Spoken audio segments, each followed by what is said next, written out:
Baik, sebenarnya Assalamualaikum warahmatullahi wabarakatuh. Kami di sini dari kelompok 1 ingin melakukan konseling terkait pengobatan hiperlipidemia pada Nyonya X usia 56 tahun. Saya di sini sebagai apoteker dan Reva sebagai anak dari pasien. Baik, kita mulai. Selamat pagi, perkenalkan nama saya Rizky Perdana Sukarji, selaku apoteker yang bertugas di Bangsal Bismillah nomor 404 pada hari ini, Mbak. Apakah benar ini dengan pasien atau keluarga pasien atas nama Nyonya X usia 56 tahun? Oh iya, benar Mas. Saya Reva selaku anak dari Ibu X. Ada apa ya Mas? Soalnya ayah saya itu sedang bekerja. Uh, Mbak, bagaimana kondisi Ibu, Mbak? Apakah sudah membaik?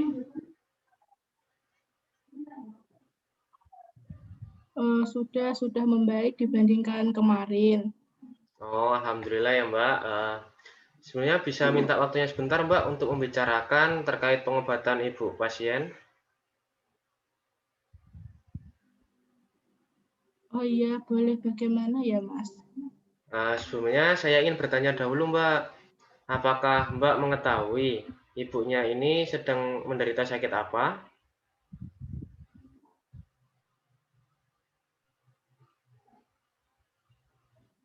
Oh iya, saya tahu ibu saya itu punya penyakit kolesterol, kemudian ada sesak napas kalau tidak salah Mas. Oh, begitu ya, Mbak. Baik, Mbak. Sebelumnya, apakah dokter sudah menjelaskan terkait obat-obat yang Ibu terima?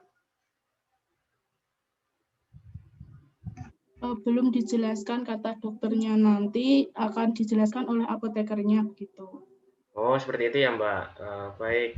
Kemudian apakah dokter menyampaikan, Mbak, harapan setelah ibunya mengkonsumsi obat-obatan ini? Iya Mas, dokter itu menjelaskan harapannya itu setelah mengkonsumsi obat nanti ibu saya dapat membaik, kemudian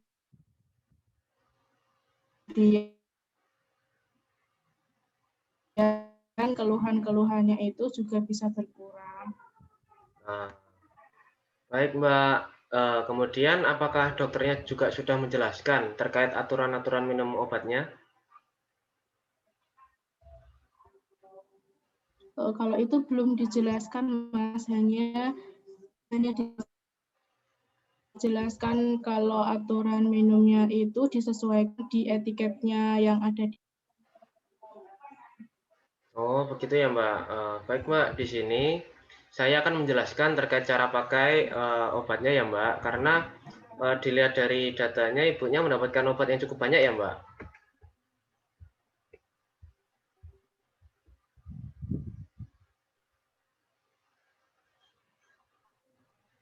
Baik.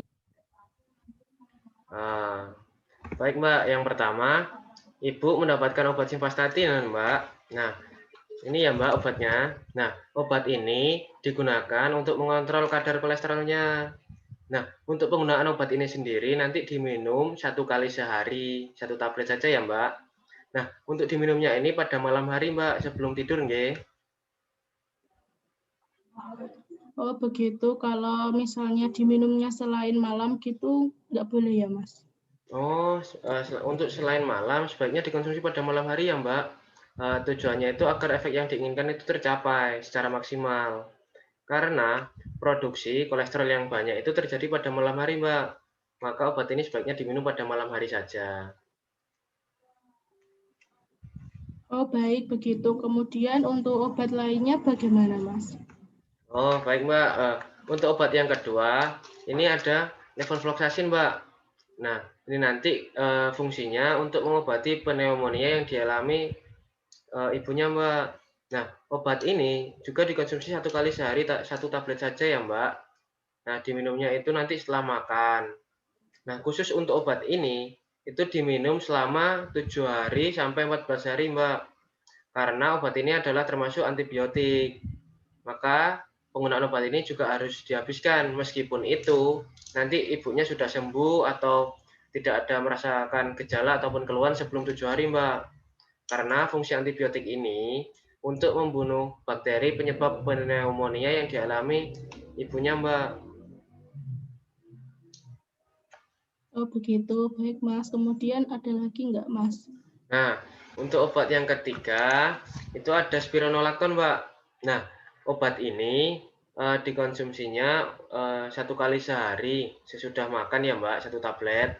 Nah, fungsi obat ini nanti untuk mengobati gangguan jantung ibunya, Mbak, atau yang disebut dengan CHF. Nah, untuk obat ini konsumsinya pada pagi hari saja ya, Mbak, atau bisa dikonsumsi sebelum menjelang siang. Nah, usahakan untuk obat ini mengkonsumsinya itu tepat waktu dan rutin ya, Mbak. Semisal nih, ibunya sudah mengkonsumsi spironolakton jam 8 pagi. Nah, untuk hari esoknya kalau bisa jam 8 pagi juga, Mbak, dan seterusnya. Seperti itu. Oh iya, baik kalau begitu. Nah, ya, Mbak, semisal ibunya nanti sering merasa buang air kecil terlalu sering, itu hal-hal yang wajar, Mbak, karena itu salah satu efek dari obat spironolakton ini, Mbak, tadi. Oh berarti nanti nggak apa-apa ya kalau sering buang air gitu. Ya, Mbak, nggak apa-apa, karena itu hal yang wajar. Nah, Oh iya, untuk baik Mas. selanjutnya ada obat, Mbak. Ini yang keempat itu ada vitamin bioquinon. Ini vitamin bioquinon dan ini vitamin tonikart. Nah, untuk vitamin kedua ini fungsinya untuk menjaga dan memelihara kesehatan jantung si ibu, Mbak. Nah, kedua obat ini juga diminum satu kali sehari saja, Mbak, 1 kapsul. Nah, kalau bisa Oh dikonsumsinya itu begitu. sesudah makan ya, Mbak. Oh iya, baik Mas. Baik, Mbak, apakah Mbak sudah paham terkait penjelasan cara penggunaan obat yang sudah saya jelaskan tadi? Saya rasa saya sudah paham. Alhamdulillah ya, Mbak. Sebenarnya apakah boleh saya meminta untuk dijelaskan ulang terkait penggunaan obat masing-masing yang diterima ibunya? Nanti saya itu mendapatkan obat simvastatin yang pertama. Kemudian diminumnya itu 1 kali sehari sebanyak 1 tablet, tetapi diminumnya harus pada malam hari sebelum menjelang tidur. Betul, Mbak. Kemudian ada levofloxacin. Oke. Levofloxacinnya ini juga diminum 1 kali sehari 1 tablet sesudah makan. Kemudian harus dihabiskan minimal 7-14 hari. Selanjutnya ada spironolakton diminum 1 kali sehari juga 1 tablet sesudah makan. Semisal nanti ibu saya itu sering buang air kecil, itu tidak apa karena itu merupakan efek dari obatnya. Kemudian yang terakhir itu ada suplemen bioquinon sama tonika.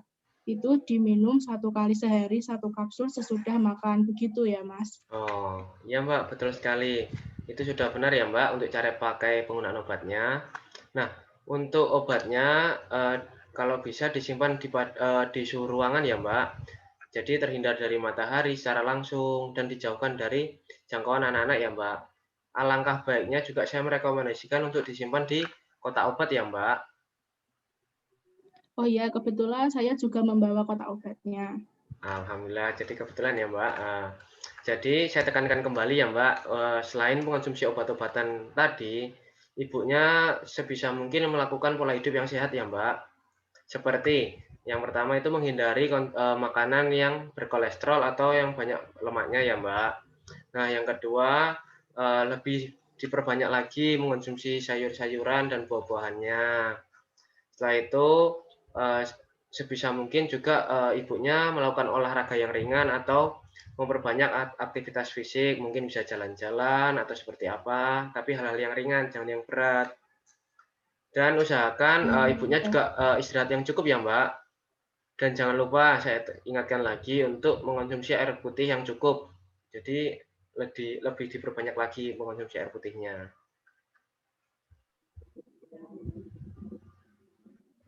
Oh iya, nanti saya sampaikan ke ibu saya.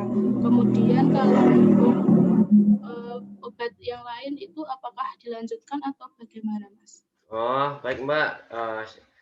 Untuk obat lain itu tidak perlu Mbak. Jadi Mbak nanti cukup membina ibunya untuk mengonsumsi obat-obatnya yang sudah saya jelaskan tadi. Nah, untuk obat asetilsistein dan kodein itu juga sudah tidak perlu dikonsumsi Mbak. Karena dilihat dari data klinisnya, ibu Mbak sudah membaik dan tidak mengalami gejala batuk berdahak. Oh begitu, baik Mas.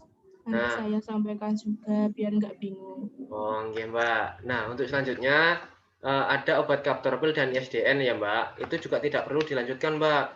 Karena efek samping dari kaptorpil ini nanti menyebabkan gejala batuk kering Mbak nanti. Maka pemberiannya harus dihentikan. Dan ISDN itu juga juga berinteraksi dengan kaptopril Mbak. Jadi akan mempengaruhi tekanan darah si ibu menjadi menurun. Tetapi Mbak tidak perlu khawatir, meskipun kedua obat tersebut dihentikan, tetapi masih mendapatkan terapi Mbak, seperti obat tadi spironolakton, itu nanti mengobati gejala hipokalemianya maupun gagal jantungnya Mbak. Oh baik, begitu. Saya sudah mengerti kalau begitu. Baik Mbak, apakah ada yang ingin ditanyakan kembali? Saya rasa sudah jelas apa yang telah disampaikan, Mas. Baik Mbak, kalau begitu terima kasih banyak ya Mbak atas waktunya. Saya doakan ibunya lekas sembuh dan bisa beraktivitas secara normal. Selamat pagi ya Mbak. Amin, terima kasih dan selamat pagi. Permisi.